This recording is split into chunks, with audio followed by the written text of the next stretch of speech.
Hello and welcome. My name is David Riklan. I'm the founder of selfgrowth.com and the co-creator of the Joint Venture Directory. Today, I have an amazing guest, very exciting, Dr. Joe Vitale. Hello, Joe. Well, hello. I've been looking forward to this moment. It's always good to see you. Same here, very excited about it. We're going to be discussing how to live your life with zero limits. And I love that concept. I have the book right in back of me over here, Zero Limits. It's not the first book of mine that I have, but it's one of a number of books. Before we get started, I just want to take a couple of minutes and share some information about Dr. Vitale's background.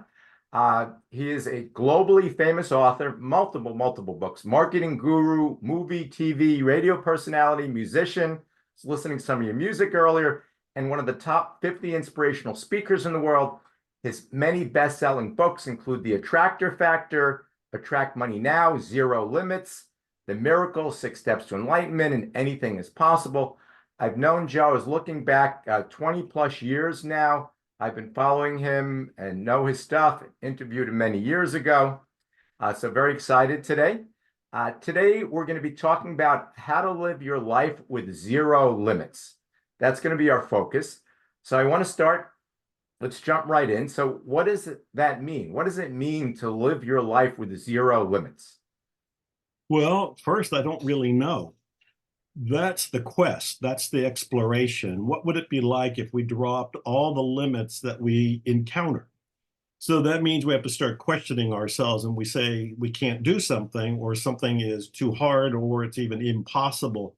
We got to step back and really question, is any of that actually true? So the question is a speculation. I'm investigating as a good journalist, I guess, or as a scout to find out, do we have any limits? And my suspicion is no, we don't have any, except the ones that are mental constructs that we reinforce by repetition. We keep saying that's the limit, but I don't know. I keep running into people, stories, books, movies, people who are collapsing reality and proving that what you thought was real isn't actually real. It's a quest. I like the concept. I'm on that quest myself Yeah. to push my limits. It's a good quest to be on. Yeah. So I'm going to talk about a number of things from the book.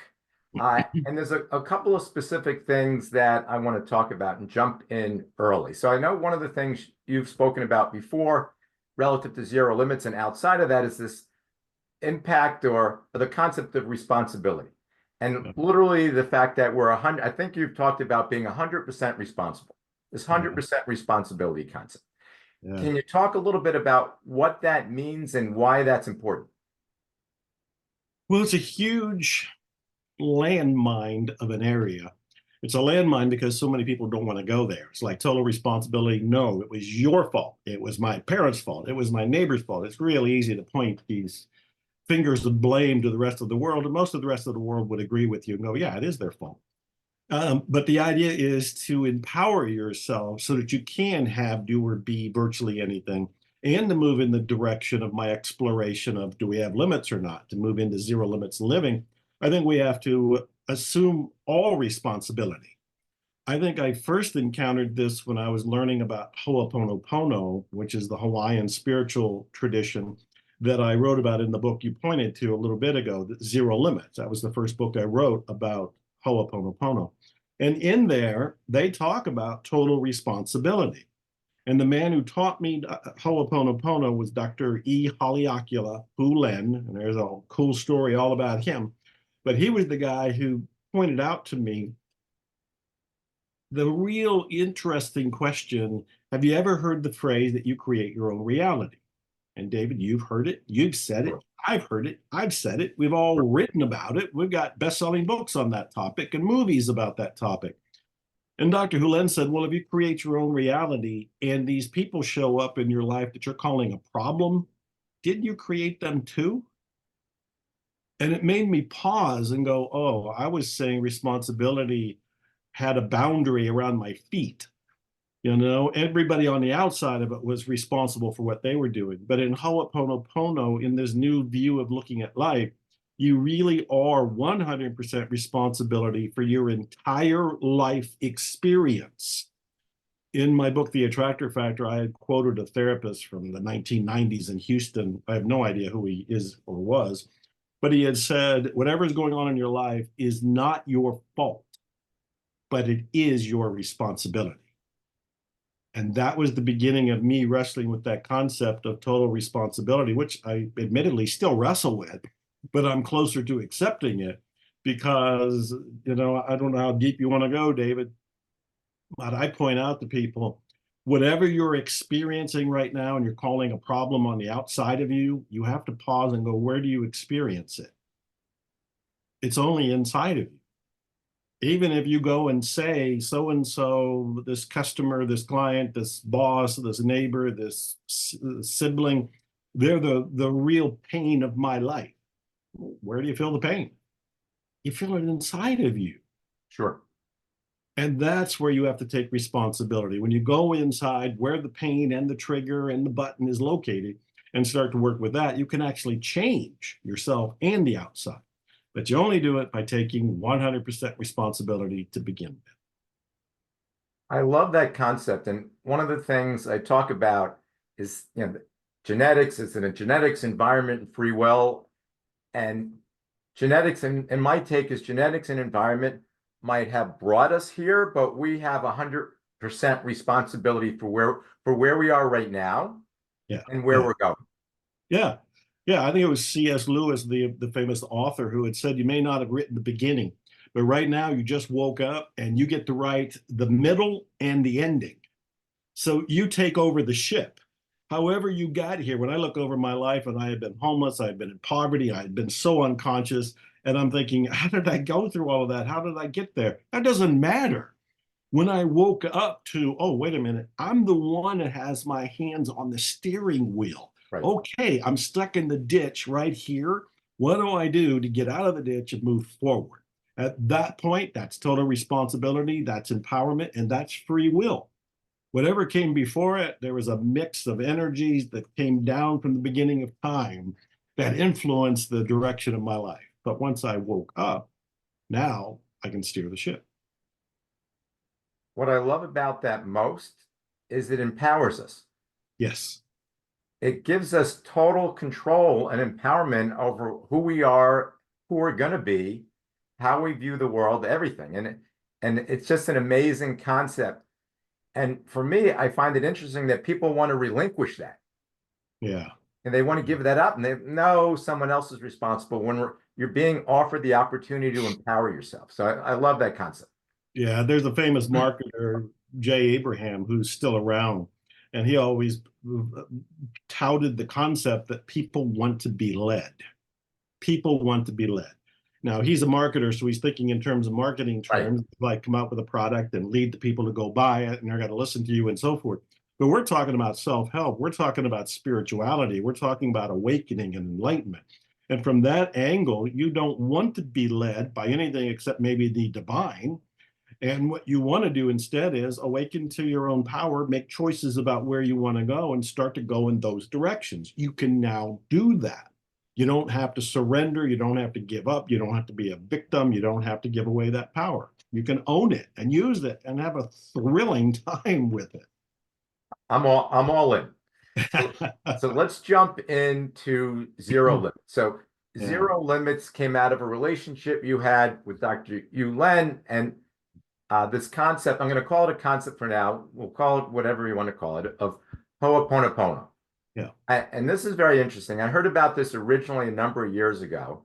And I'd like you to share just very quickly what initially drew you to this and inspired you. So, and I'd like to invite everybody to listen very carefully, because this is a powerful, I'm not going to call it an idea. I'm not going to call it a philosophy. I'll let everybody figure out how you want to name it, or if you want to name it at all. But it's some interesting concepts that I think will provide a tremendous amount of value if you begin to understand them and adopt them. So let's take us back. First time you heard about this. Well, the first time I heard about it, I was at a hypnosis convention, and somebody had asked me, did you ever hear of the story of the therapist who helped heal an entire ward of mentally ill criminals? And he used some weird technique on himself, and somehow the vibrations out of him changed everybody around him. It just sounded preposterous. It sounded like, give me a break. This is an urban legend. You're just swallowing some kind of story. But a year went by. I'm at that same convention and I hear the story again. And then it starts to dawn on me, if there's any truth to that story, I got to find out what he did because maybe we can use it. Maybe I can use it. Maybe it can make a difference in people's lives who are struggling. So I began the quest to find the therapist who was unnamed and to find the hospital, which was not specified, and to find the technique, which nobody knew what it was. There was nothing about it on the internet at that time. I'm not even sure Google was around at that time. And I actually hired a private investigator to find this therapist. They found him. I called him. I got on the phone with the therapist. His full name is Dr. E. Haleakala Hu Lin. And I picked his brains for a good hour. He didn't know who I was or am. And he was very kind, very generous. I answered all my questions, and the story was true. He worked for the Hawaii State Mental Hospital for the criminally insane. Wow.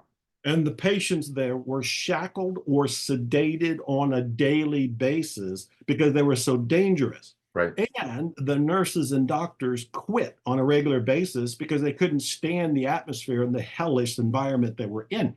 Yet the hospital had to maintain their funding, so they needed a therapist, any therapist, somebody that's licensed to be there. And Dr. Hu Lin fit the bill, agreed to go there, but he said, I'm not going to do traditional therapy. I'm going to do my own brand of therapy. And they were basically, go do what you want.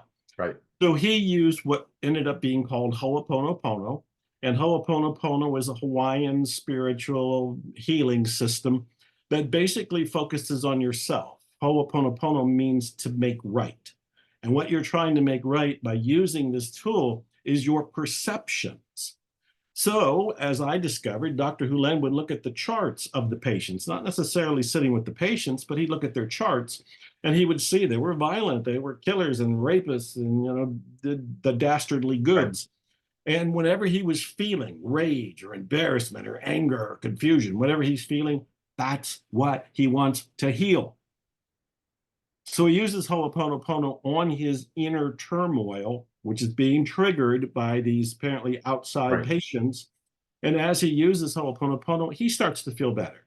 All right, as he's achieving some level of peace, lo and behold, those patients start to reflect it.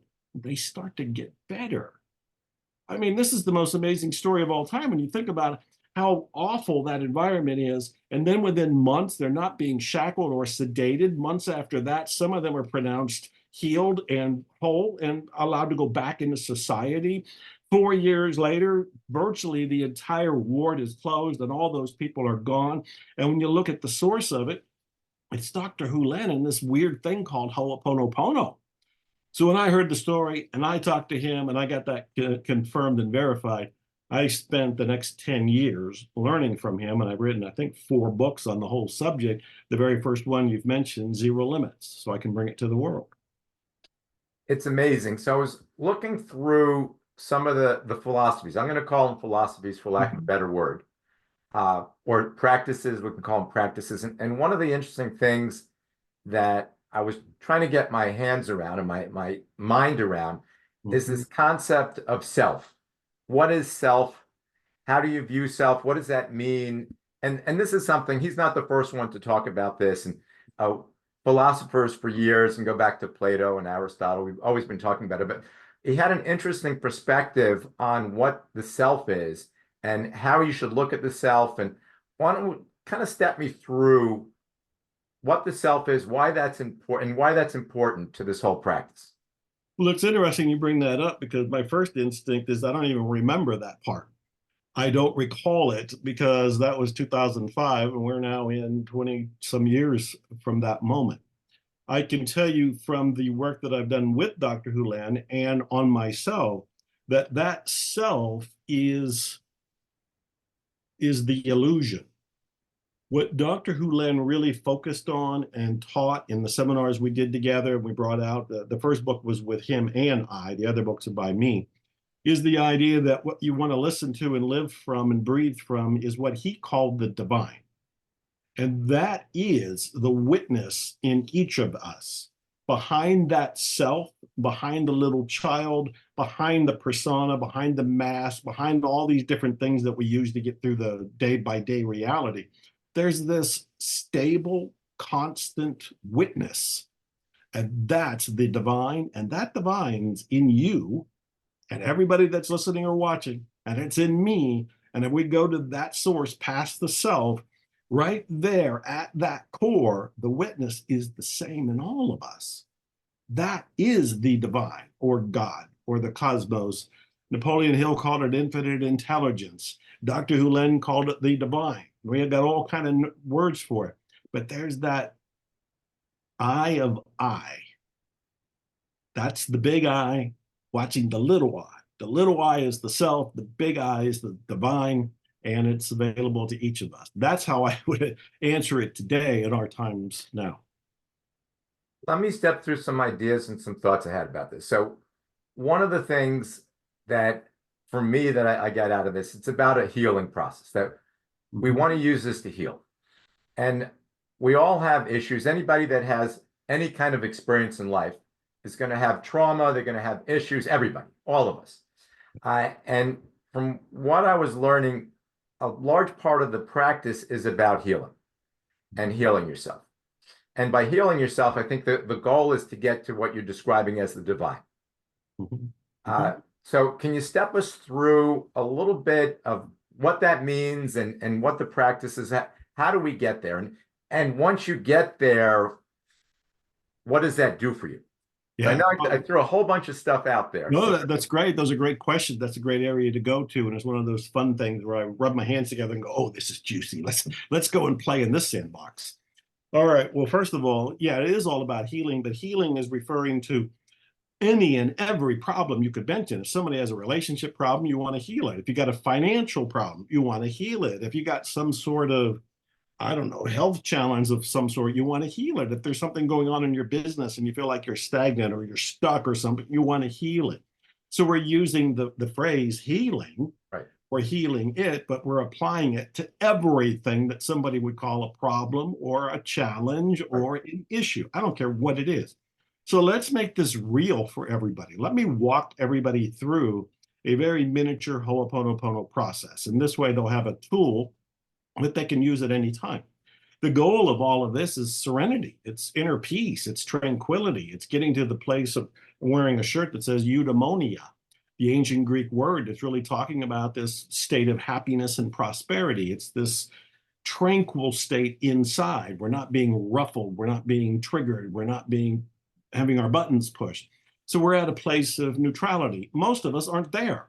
Most of us got some longing for something to change or a problem we're sweating and bleeding over because we want to change it. So what does Ho'oponopono do? It takes us inside ourselves with the realization that I don't care what you're describing as your problem, it's in you. And so I'm inviting everybody right now, pick a problem. Whatever's going on in your life right now that's coming up for you, it doesn't matter what it is, let's just pick it. Let's accept it. So now we have an issue in front of it, and it could be confusion, it could be a headache, it could be, relationship problem, it could be bankruptcy, it could be an audit, it could be anything. Right. So you got something. So that's the target. The next thing you realize is that your experience of it, your relationship to it is not outside. It is in you. You feel this in you, and you do not feel it with tranquility. You're feeling it with some version of upset, and it could just be unhappy. Could be angry, frustrated. You have all kinds of words, but you're not happy. You're not serene. You're not tranquil. All right. So the goal is to be serene about this. So you have the problem. You know what's inside of yourself. In the basic Ho'oponopono process, there's only 4 phrases that you say. Those 4 phrases are a kind of prayer. There's a kind of a petition, a kind of a poem, or kind of a song. And you say them inside yourself. You don't usually say them out loud. You don't ever say them to somebody else. You don't need to because everything's in you. So you're saying these 4 phrases inside yourself as a communication with your sense of the divine. So you're praying to the higher power, or if you're atheist, you can pray to nature or whatever you would call the force that's bigger than you. And so inside yourself, you're feeling this, you want it removed, you're having a prayer, a communication to the great something, and you're saying, I love you, I'm sorry, please forgive me, thank you. I love you, I'm sorry, please forgive me, thank you. You can say them in any order. It's a question I get all the time. Say them in any order. I love you, I'm sorry, please forgive me, thank you. And that's the shorthand version for a process that's a little bit more involved. So I'll take one more minute to explain that so everybody understands where we're going here. When you say, I love you, I'm sorry, please forgive me, thank you, you're basically saying, I'm sorry for being unconscious to whatever is in me that created this. Please forgive me and my ancestors, giving credit to anybody that would have passed this down your lineage to you. Please forgive me for the programming, for the wiring, for the belief system, whatever it is that's contributing to my feeling about this situation. Thank you for healing me. Thank you for cleaning me. Thank you for clearing me. Thank you for resolving this issue in me. I love you for the process. I love you for taking care of this. I love you for the resolution. I love you for my life. I love you for, you can fill in all the I love yous alike at that point. So I love you, I'm sorry, please forgive me, thank you is shorthand for this longer petition to have what's bothering you inside of you diluted. And you keep saying this. This could be I tell people at this point, this is my background audio in my head. I used to say it's the audio tape in my head, but nobody knew what I was talking about. So it's the digital tape.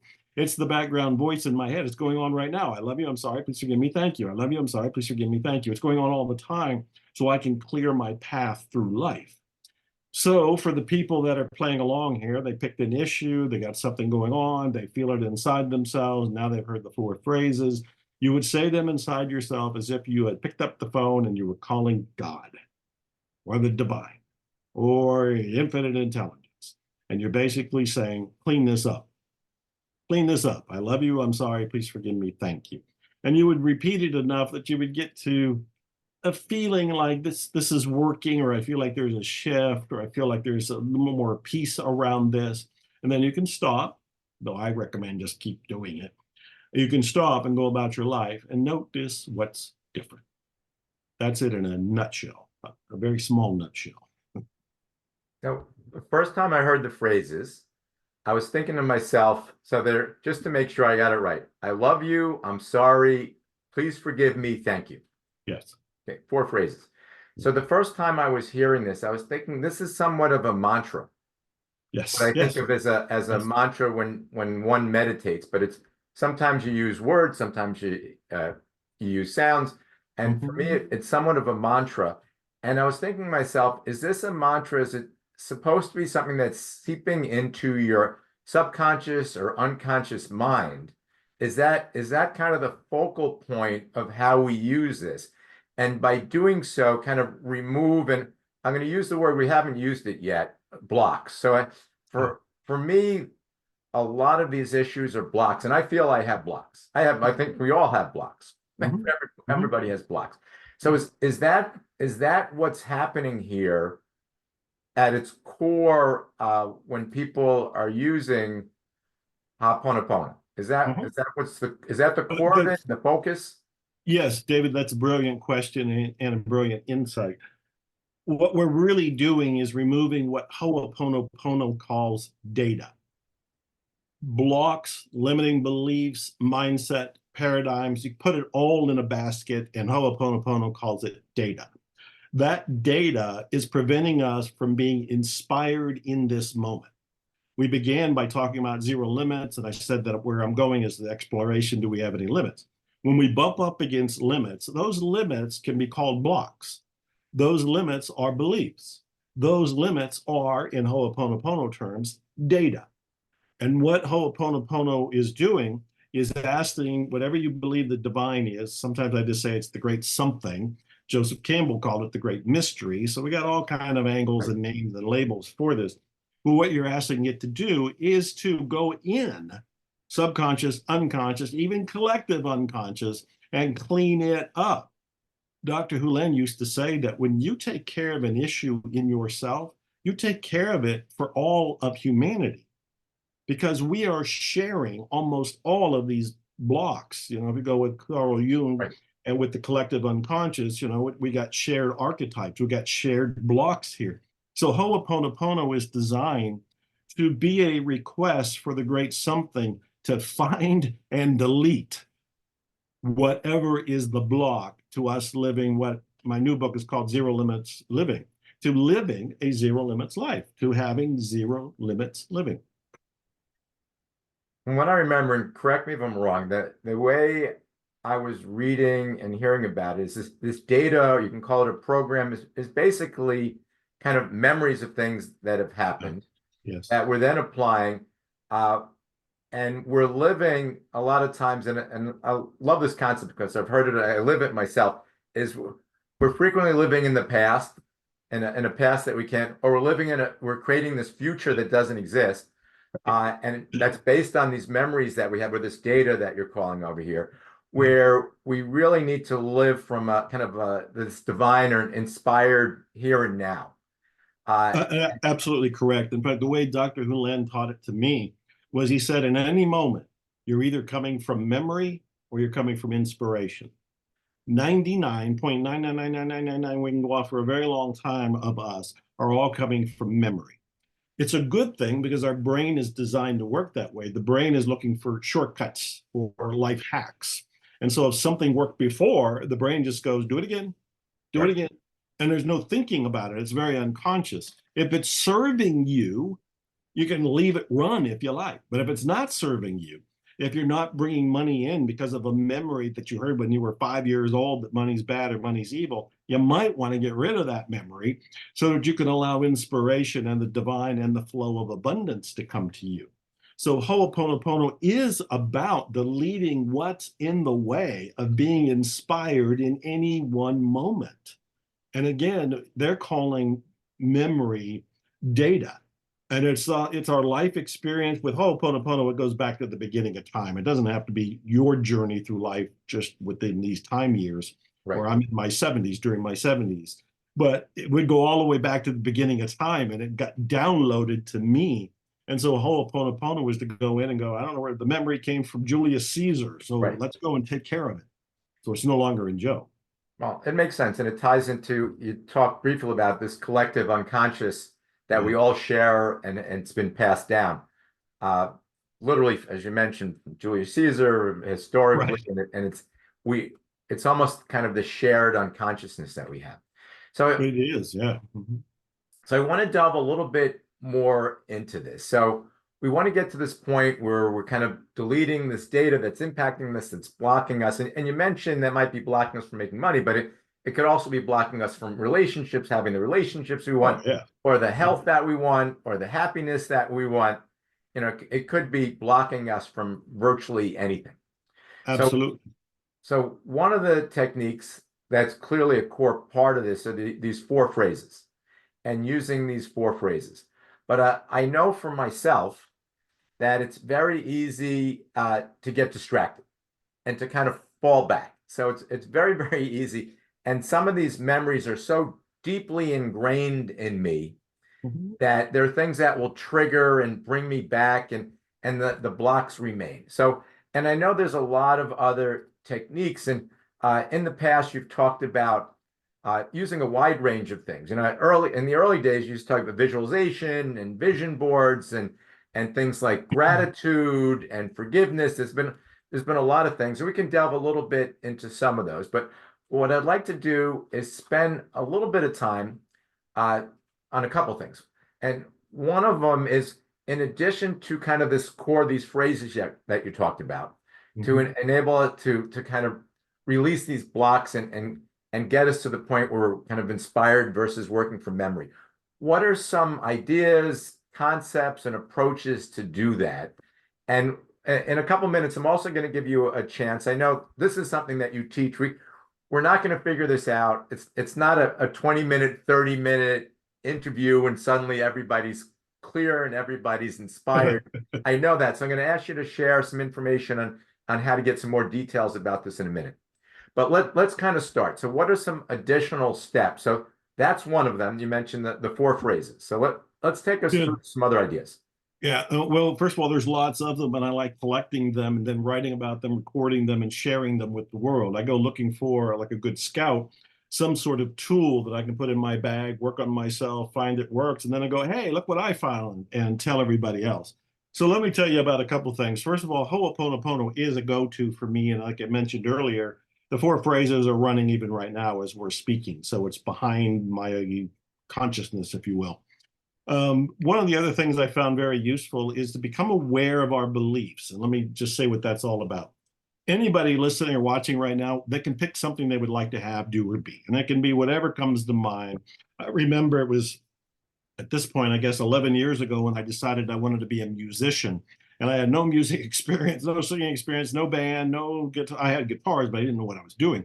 So I had none of that, and I decided I'm going to be a musician. I'm going to record my own album. I'm going to put a band together. I'm going to learn how to sing. I'm going to learn how to play guitar, learn how to write songs, all of that stuff. Stated the intention. First thing that happened, error. It's like, what the hell am I doing? I don't know how to do this. And so the very first thing is I invite people to state an intention. What would you like to have, do, or be? After you state that, you pay attention. You pay attention because your mind is going to start shouting out all of the limitations. You're too old, or you're too young, or you're too whatever. No experience. You have no education. You have no background. You have no blah, blah, blah. All of the self-doubt, all of the criticism, all of the skepticism, everything is going to rise to the surface, all because you stated an intention. It may not happen instantly, but it's going to happen because anything between you and your intention is going to it's going to bubble up. This is why I say one of my great contributions to the whole self-help movement is to realize there is a missing secret to success. And the missing secret is you have unconscious blocks that are keeping you from zero limits living.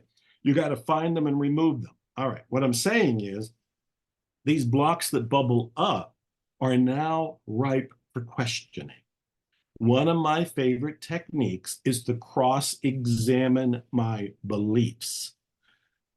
I went through a divorce, so I got to see what cross-examination is, and we've all seen enough lawyer movies and crime dramas and this, that, and the other to get a sense of what lawyers are like and detectives are like. We'll role play that for your own mind and say, where's the evidence that I can't do this? I took a songwriting workshop early on when I decided to be a musician and I was insecure and everything. This is at age 60 at that point. Right. And you think I've written all these books and I'm a self-help guy and I was in the secret. So you think, man, this guy's got it sealed. He just do this with nothing. And it's like, I'm laying in bed at night sweating because of the fears. And I did a workshop, and the guy in the workshop, Ray Wiley Hubbard, he said he still had fears, which shocked me about music and singing. He said, but he learned to ask the question. And the question is, where's the proof? Where's the proof you can't do it? Where's the proof you're not good enough? Where's the proof you can't sing? Where's the proof you can't go on stage? Where's the proof? And that's one of the techniques, is to ask, where's the proof that you can't do whatever it is that you want to do? Or to cross-examine, question all of the excuses that come up.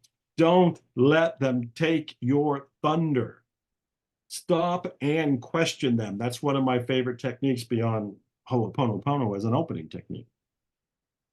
What's interesting about that concept is these questions or these doubts of these beliefs that you can't do it don't necessarily come up until you try to do stuff. Yes, that's it. That's exactly the point. I've used the example. I've never gone mountain climbing, but in my 70s, I might wake up one day and go, you know what? I'm going to climb Everest.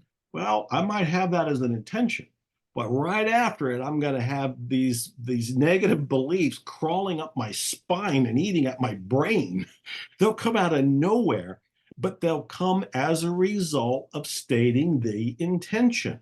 So in many ways, it's a good thing. State your intention, and if all the little devils show up, start kicking them around and questioning them and ho'oponoponing them and tapping them away and doing whatever it takes to get rid of them so you're free. And again, this is how we get to zero limits living. Then we're free to go, and if that's what you want, go up the mountain. I love the concept because it enables us to always try and do new things and expand. Yes, yeah. Always Just expand. living. Yeah, a lot of people are kind of stuck in the belief that this is it. Whatever they have their job, they have their career, they have their spouse, their significant other and their level of health and they don't think in terms of what else can you do. And I love the concept for me personally of pushing that envelope. And zero Yes, limits is about that. it absolutely is. Zero limits living is all about that. When somebody is sitting there feeling a little bit complacent and they're in their comfort zone and they just kind of want to be there, I think they wouldn't be listening to you or I or reading our books or doing anything unless there was something in them that wanted out. Yeah, I agree. There's plenty of people that are living the so-called lives of quiet desperation. Right. Uh, Right. I think there are more and more people that are waking up Yeah, to me the too. idea that there's more and they don't need to live this life. And these are the kind of ideas you're talking about right now Mhm. that enable people to overcome these challenges. And that's exactly true because I'm trying to find the right words. There is this thrill of life. There is this exhilaration of living that is available for each of us. And it doesn't mean you have to run a marathon or climb a mountain or get on stage. There's something that is raising the bar for you. That's for anybody that's watching, anybody that's listening. There's something that just stretches you just a little bit, but that stretch gives you juice. That stretch gives you that excitement to get out of bed in the morning and go and do whatever it is that you would like to do. And that could be opening a business, that could be taking care of the kids or doing some trip. It can be, my God, there's no limit to this, especially when we're talking about zero limits. So we can't put any sort of limit here. But I'm making it easier for people just to say, you know what would be fun? What would be a little bit more exciting? What have you always wanted to do? I don't tell people to play the lottery, but I do have a prosperity game where I just say, look, the lottery often goes to $500 million. If you happen to win it, even after taxes, and you went home with hundreds of millions of dollars, what would you do?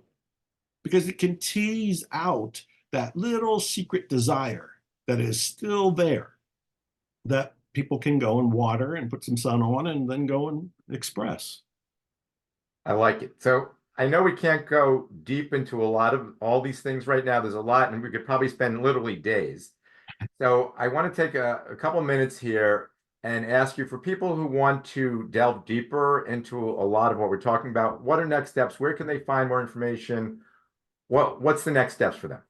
Well, first of all, I'm not hiding, so I'm all over the internet. They can find me easily. I post original content on social media virtually every day. And so I'm Dr. Joe Vitale on Instagram and Facebook, Dr. Joe Vitale. I have lots of programs. I have some that are free. Attractmoneynow.com is free. It's a formula I tested a long time ago and just gave it away. I can't read the book for people or apply it, but there's the book, attractmoneynow.com. I've been exploring myself as you have, and we've both been explorers on the spiritual journey. And I have come up with 15 principles that I don't see other people talking about.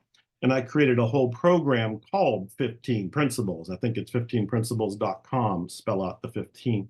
So those are two or three things. Plus, I mentioned I have a new book coming out. Zero Limits Living will be out in July. I'm making my own movie. We're nearing the ending of the filming. It's called Zero Limits. I have my own podcast called Zero Limits Living. I think people can smell a brand and get a sense that, oh, Joe's in the zero limits direction here. So those are some of the things that come to mind. Right. What's interesting is when I initially learned about your work, I saw you as this master marketer and copywriter. Mhm. That's where you really came from, and you were a superstar in the marketing and the copywriting world. And we can put that for a whole nother conversation in terms of that Right? that area, because you are a master in that. But one of the books that I remember kind of you stepping into this whole personal development world, but we can go down this alley, memory lane a little bit for you, was the Attractor Factor. Yeah, that was a And big deal. yeah, and that was a very successful book, had a really big impact. Can we spend a couple minutes and talk about the attractor factor and some of the ideas in there that would be valuable for people right now? Is there anything from that that's jumping Oh, out? of Because course. I want people to go back we talked about zero limits, but I also want you to go back and check out the Attractor Factor also. So two books to look up. And I see the Attractor Factor on your shelf behind you there, so that's always nice to see. When people come to me and they ask what kind of book they should read to get started on this path, I tell them the Attractor Factor. The Attractor Factor is the book that got me into the movie The Secret. And so it is a simple form and it has a formula that's simple. It's a 5-step formula for creating wealth from the inside out. And I do talk about the first step is stating your intention, and the second step is getting clear. The third step is about nebulizing your goal, which is all about a feeling that it's already happening. And the fourth is all about well, geez, I'm already forgetting my steps. Book came out in 2005. I don't remember my own steps. Let's see. First step was, I think it was state your goal. The second one was get clear. The third one was about nebulizing. The fourth was about taking inspired action. I don't remember the fifth. I'll step you through because Oh, I probably have a more I literally was just looking at the book because I know, well, just as an aside, so people get a sense, how many books have you written and published? 90. 90 books. 90 books. That's Yeah. just, So I that's don't remember when somebody asked me about a book. It's like, can I have a few minutes to go browse it? no worries. So 90 books. So the accumulation of knowledge, phenomenal. So from what I remember, know what you don't want. Ah, I that think was know what you don't want and focus yes. on what you do want as a starting Yes. point. In fact, thank you, David, for saving my face there. The first step is know what you don't want, because that was a useful step to discover what you do want. You take what you don't want, first step, turn it into what you do want, which is the second step. And then I think the third step was about getting clear. Getting clear is what we've been talking about. You find a way to get Sure. clear of the blocks that are surfacing because you stated your intention. The fourth was nebulizing, which is my coined word for Neville Goddard's method of pretending that it's already happened. You don't just visualize it, but you embody it. Like what you want already happened yesterday or this morning, and then you feel it. And the fifth step often confused people, but it was about taking action with a sense of detachment. It's letting go and taking inspired action. And that really means life is a co-creation, life is movement. You have to do something, but you don't have to be attached to what you're doing because you're trusting this higher power, if you will, to bring you what you want or something better. That's the essence of the Attractor Factor, once you help me remember what it was. But it's been very popular with people. And of course, that was the book that got me into the movie The Secret. I want to focus on one particular aspect of it, this whole Nevilleizing. Yeah. And it's based on the work of Neville Goddard, who Yes. passed, this goes back Yeah. way before either of us, way before either of us. I'm trying to think how long ago. And there's a lot of people who love Neville Goddard and it's good Mhm. material. But one of the concepts you're talking about is kind of feel what it's like Feel to it have. real. And one of the things that a concept that I always learned years ago was this whole kind of fake it till you make it. Right? And my question for you is this kind of a fake it till you make it, or is it a feel it till it happens, or is it different, or how do you go about doing that? So, Oh, what a great question. I'm looking at that for the first time. The way I'll give you a quote from Neville. He said, assume the feeling of the wish fulfilled. Assume the feeling of the wish fulfilled. And what does that mean? Your wish is your intention. So you assume that your intention was fulfilled. Your intention already came to pass. So I'm a car guy. So if there was a particular car that I was looking for, instead of me imagining having it or even pretending I was driving it, I pretend as self-hypnotically as I can that it's in my garage right now and I drove it this morning. So I have this very sensory, real experience of my hands on the wheel, my foot on the pedal. I shift, I go, I stop, I have fun. People look at the car, I bring it back in, I dust it off, I put it in the garage. So it is a live experience. It is not something that is going to happen. It already happened. That's nebulizing. When you feel it real, you feel it already happened. Assume the feeling of the wish fulfilled. I like the concept. I'm wondering if it ties in. There's a phrase that I learned, a psychology phrase of this concept of cognitive dissonance, Right? where what's going on in the outside world is different from what you're feeling, and the body's uncomfortable. We're Yeah, uncomfortable with this cognitive dissonance. So it kind of you're forcing yourself to get a consistent dissonance where right. one needs to match the other. Oh, So this is good. Neville didn't have access to brain science. He used a lot of scriptural literature and quoted from it, gave his interpretations when he talked about feeling it real. Another one of his quotes was, "Assumption hardens into fact. Assumption hardens into fact," meaning just assume that what you want is already done and it's going to form an outside reality. So what is he actually doing? The current science is pointing out that your brain doesn't know the difference between imagined reality and reality. And if you spend some time so imagining it real that the brain goes, oh, we need to manufacture this, and it leads you in through the esoteric connections with the rest of the world, manipulates all of us to make that a reality in your life experience. So the brain ends up helping you do this, maybe because of the dissonance you're referring to, maybe because of the way the brain operates in the terms of it's assuming it's already real, so it better make it real so that there's no doubting or no interrupting the whole pattern. Anyway, Neville is fascinating to me. I absolutely love him. I have a collection of all of his books, including his very first one. I have signed editions. I've memorized some of the passages. Feel it. I even wrote a song and recorded it with Ruthie Foster, a Grammy-nominated singer, called "Feel It Real." I like it. It's interesting as we're talking today, it's become clear that kind of your life mission is to be an aggregator, a collector of tools and systems that work Uh, to help people improve their lives. And then the second mission as you're going along those is sharing those with other people. yeah. I think my life mission, if I was given some sort of assignment before I got here on Earth, it was to inspire people.